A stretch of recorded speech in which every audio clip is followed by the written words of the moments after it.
Pakistan stock exchange میں نئے کاروباری ہفتے کا آغاز منفی رجحان کے ساتھ ہوا ہے۔ گزشتہ ہفتے کی تیزی کے بعد آج سرمایہ کاری کی جانب سے منافع خوری اور ممکنہ طور پر علاقائی کشیدگی کے اثرات کی وجہ سے مارکیٹ دباؤ کا شکار نظر آ رہی ہے۔ کاروبار کے دوران 100 انڈیکس میں 1000 سے زائد پوائنٹس کی بڑی گراوٹ دیکھی گئی، جس کے باعث انڈیکس 1,71,000 کے نفسیاتی حد سے نیچے گر گیا ہے۔ گزشتہ کاروباری ہفتے کے دوران انڈیکس میں 4.98% کا شاندار اضافہ ریکارڈ کیا گیا تھا، تاہم آج کے منفی آغاز سے ظاہر ہوتا ہے کہ مارکیٹ اپنی بلند ترین سطح پر کریکشن کر رہی ہے۔ ماہرین کے مطابق IMF بورڈ کے اجلاس اور علاقائی سیاسی صورتحال کے پیش نظر سرمایہ کار محتاط رویہ اختیار کیے ہوئے ہیں۔ کرکٹ آسٹریلیا نے دورہ پاکستان کے لیے اپنی ون ڈے ٹیم کا باضابطہ اعلان کیا ہے۔ آسٹریلوی ٹیم رواں ماہ کے آخر میں پاکستان پہنچے گی، جہاں وہ 3 ون ڈے میچز کی سیریز کھیلے گی۔ تجربہ کار آل راؤنڈر مچل مارش کو اس سیریز کے لیے ٹیم کا کپتان مقرر کیا گیا ہے۔ اس کے ساتھ ساتھ آسٹریلیا نے دورہ بنگلہ دیش کے لیے بھی اپنی وائٹ بال ٹیموں کا اعلان کیا ہے، جہاں وہ 3 ون ڈے اور 3 T20 میچز کھیلے گی۔ رپورٹس کے مطابق پاکستان اور آسٹریلیا کے درمیان T20 سیریز کورنگ شیڈول کیے جانے کا امکان ہے، جس کا اعلان بعد میں متوقع ہے۔ آسٹریلیا دورہ پاکستان کے فوراً بعد یا اس کے قریب ہی بنگلہ دیش کا دورہ کرے گا، جس کے لیے علیحدہ وائٹ بال ٹیموں کا اعلان کیا جا چکا ہے۔ آسٹریلیا نے پاکستان کے خلاف متوازن اسکواڈ بھیجا ہے، جس میں ایڈم زمپا اور تنویر سانگا کی صورت میں اسپنرز کو ترجیح دی گئی ہے، جو پاکستانی پچز پر اہم ثابت ہو سکتے ہیں۔ لاہور ہائی کورٹ نے ایک اہم فیصلے کے دوران وزیر اعلیٰ پنجاب مریم نواز شریف کی جانب سے بطور ضمانت جمع کرائے گئے 7 کروڑ روپے واپس کرنے کا حکم دے دیا ہے۔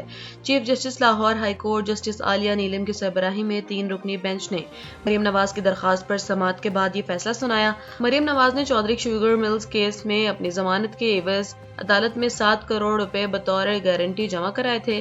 قومی احتساب بیورو کی جانب سے چودھری شوگر ملز کیس ختم کیے جانے کے بعد مریم نواز کے وکلاء نے موقف اختیار کیا کہ اب زر ضمانت رکھنے کا کوئی قانونی جواز باقی نہیں رہا۔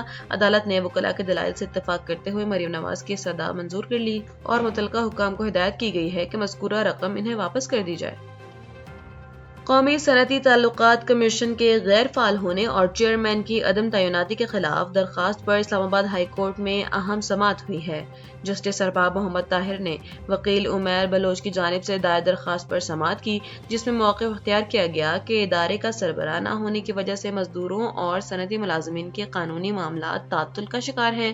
درخواست گزار کے وکیل شعیب شاہین نے عدالت کو بتایا کہ سابق چیئرمین جسٹس شوکت عزیز صدیقی کے استعفے کے بعد سے اب تک مستقل چیئرمین تعینات نہیں ہو سکا، جبکہ ایک اور ممبر کے ریٹائرمنٹ کے بعد کمیشن عملاً کام چھوڑ چکا ہے۔ جسٹس ارباب محمد طاہر نے سوال کیا کہ اتنے اہم عہدے کی تعیناتی میں تاخیر کی وجوہات کیا ہیں۔ عدالت نے معاملے کی سنگینی کے پیش نظر وزارت اوورسیز پاکستانیز اور وزارت قانون کو نوٹس جاری کرتے ہوئے 13 مئی تک تفصیلی جواب طلب کر لیا ہے۔ یہ ادارہ پاکستان میں وفاقی سطح پر ٹریڈ یونینز کی رجسٹریشن، صنعتی تنازعات کے حل اور مزدوروں کے حقوق کے تحفظ کے لیے بنیادی عدالتی فورم ہے۔ اس کے غیر فعال ہونے سے ہزاروں کیسز زیر التوا ہیں، جس سے صنعتی امن اور ملازمین کے حقوق متاثر ہو رہے ہیں۔ امریکی صدر ڈونلڈ ٹرمپ کی انتظامیہ نے غیر ملکی نژاد امریکی شہریوں کی شہریت منسوخ کرنے کی مہم مزید وسیع کرنے کا اعلان کر دیا ہے۔ امریکی محکمہ انصاف کے مطابق فراڈ، دہشت گردی سے تعلق، مالی جرائم اور دیگر سنگین الزامات میں ملوث درجن بھر شہریت یافتہ افراد کے خلاف قانونی کارروائیاں شروع کر دی گئی ہیں۔ حکام کا کہنا ہے کہ ان افراد نے امریکی شہریت حاصل کرتے وقت اہم معلومات چھپائیں اور غلط بیانی کی۔ بھارتی نژاد کاروباری شخصیت دیباشیس گھوش پر $25 لاکھ سرمایہ کاری فراڈ کا الزام بھی شامل ہے، جبکہ نئی مہم سے دہشت گردی، جنگی جرائم اور اسلحہ اسمگلنگ سے متعلق کیسز کو بھی شامل کیا جا رہا ہے۔ موسم کی خرابی اور مشرقی وسطی کی بدلتی صورتحال کے باعث ملک بھر میں فضائی آپریشن ایک بار پھر متاثر ہو گیا۔ ایئرپورٹ ذرائع کے مطابق علامہ اقبال انٹرنیشنل ایئرپورٹ سمیت مختلف ایئرپورٹ سے خلیجی ممالک کی 30 پروازیں منسوخ کر دی گئیں۔ لاہور سے Dubai, Abu Dhabi, Sharjah, Bahrain, Kuwait اور قطر جانے والی 8 پروازیں منسوخ ہوئیں، جبکہ کراچی سے 12، اسلام آباد سے 6 اور سیالکوٹ ملتان سے 2 پروازیں منسوخ کی گئیں۔ دوسری جانب خراب موسم کے باعث اندرون ملک 20 پروازیں بھی متاثر رہیں۔ امریکی صدر ڈونلڈ ٹرمپ نے ایک حالیہ انٹرویو میں ایران کے خلاف جاری فوجی کارروائیوں کے حوالے سے انتہائی سخت اور جارحانہ موقف اختیار کیا ہے۔ انہوں نے دعویٰ کیا ہے کہ ایران فوجی لحاظ سے مکمل طور پر مفلوج ہو چکا ہے اور اب اس کے پاس دفاع کے لیے نہ بحریہ بچی ہے اور نہ ہی فضائیہ۔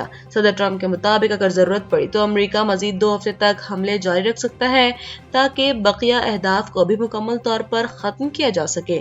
ایران فوجی لحاظ سے شکست کھا چکا ہے، ان کی بحریہ اور فضائیہ اب وجود نہیں رکھتی۔ امریکی صدر کا دعویٰ ہے کہ ایران میں 70% اہداف کو کامیابی سے نشانہ بنایا جا چکا ہے۔ ہم ایران کا یورینیم حاصل کر لیں گے، انہیں کسی صورت جوہری ہتھیار رکھنے کی اجازت نہیں دی جائے گی۔ ٹرمپ کے مطابق ایران کو دوبارہ اپنے پیروں پر کھڑا ہونے میں کم از کم 20 سال لگیں گے۔ ایران کی قیادت اب موجود نہیں، ہم اب ان لوگوں سے بات کر رہے ہیں جن کے پاس تھوڑی بہت طاقت باقی ہے۔